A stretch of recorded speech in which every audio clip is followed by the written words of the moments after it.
But the other person that I met when we went, and we were living in the stables of the Rand estate, and Brian had one of the little gatehouses,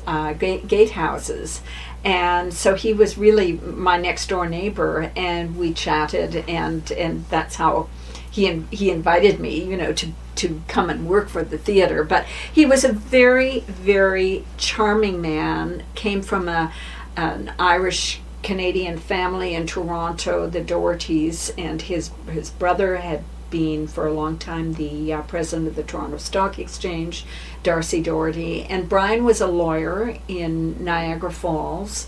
And I think, to be absolutely honest, I think his family were a little bit flummoxed as to what to do with Brian, because he was very, very bright, had gone to the University of Toronto, but he was a homosexual and Catholic.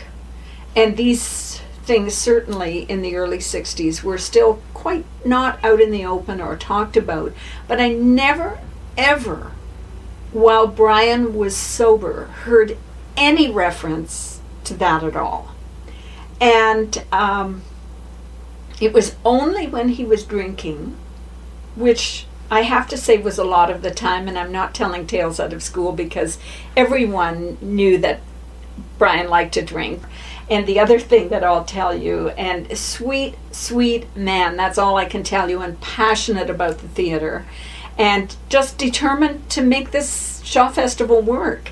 He truly was a very engaging soul, and a very, very bright man and literate man. And I remember my young son Christopher, he gave him a lot of his own childhood books, like first editions of Wind in the Willows and things like that. So I really had a personal connection with him.